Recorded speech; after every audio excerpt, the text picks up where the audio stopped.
Assalamualaikum warahmatullahi wabarakatuh. Perkenalkan, nama saya Riri Syedini, NIM 34 dari Prodi Teknik Biomedis. Di sini saya akan menjelaskan materi medan elektromagnetik bab 3 yang berjudul divergensi dan Carrel medan elektrostatik. Nah, sebelum kita membahas lebih jauh tentang kedua materi ini, kita harus tahu dulu nih, definisi dari kedua materi tersebut itu apa sih? Jadi, secara umum, divergensi adalah suatu produk atau perkalian titik antara operator nabla dan vektor yang diberikan, yang menghasilkan suatu skalar yang menunjukkan jumlah fluks atau garis-garis medan vektor yang berasal dari titik manapun pada suatu medan vektor. Nah, sedikit catatan tentang divergensi. Pada divergensi ini kita mengenal namanya operator nabla, di mana operator nabla memiliki nilai sekian dan suatu vektor tertentu dengan nilai sekian, sehingga diperolehlah persamaan divergensi seperti pada gambar. Selanjutnya, divergensi menunjukkan kekuatan menyebar ke suatu sumber medan, di mana jika divergensi bernilai negatif maka hasil dari nabla dan V-nya itu kurang dari 0, dan pada saat bernilai positif itu nabla dan V-nya akan lebih dari 0. Divergensi akan bernilai 0 ketika flux penyebaran keluar sama dengan flux yang masuk ke titik tersebut. Keadaan ini juga biasa disebut dengan divergensi les. Selanjutnya ada divergensi medan listrik. Dengan menghitung nilai divergensi medan listrik secara langsung, kita dapat memperoleh hukum Gauss dalam bentuk diferensial. Nah, pada divergensi medan listrik ini kita mengenal rumus E bar sama dengan 1/4 pi epsilon 0 integral R pi per R kuadrat rho R aksen d to aksen, di mana hal itu juga di mana rumus ini itu dikenal dengan nabla dot E bar, sehingga dapat ditulis juga nabla dot E bar sama dengan 1/4 pi epsilon 0 integral nabla dot R pi per R kuadrat rho R aksen d to aksen. Nah, tadi kan kita udah melihat nih bahwa nilai dari nabla dot R pi per R kuadrat ini sama dengan 4 pi delta pangkat 3 R bar. Nilai R bar ini didapat dari hasil pengurangan R dikurang R aksen.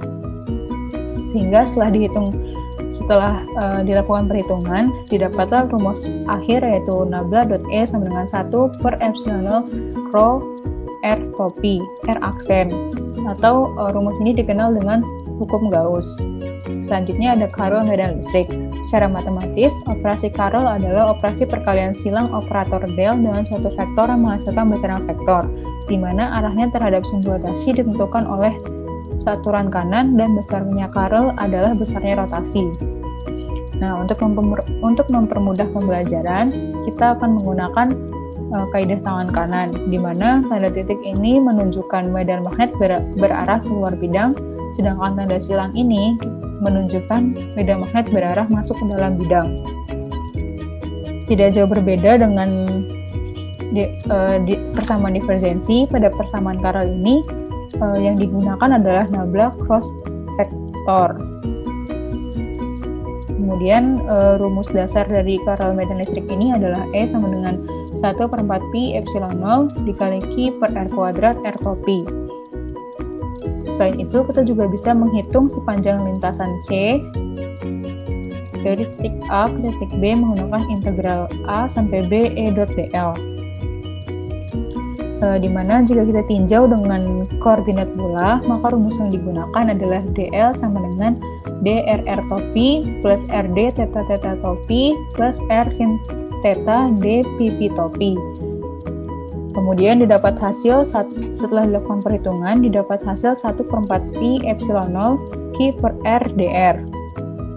Kemudian hasil tersebut dimasukkan ke dalam panjang lintasan menjadi integral A sampai B 1/4 pi epsilon 0 Q per R kuadrat dr. Nah, Q per pi 4 pi epsilon 0 ini kita keluarkan dalam integral, sehingga yang diintegralkan hanya dr per R kuadrat.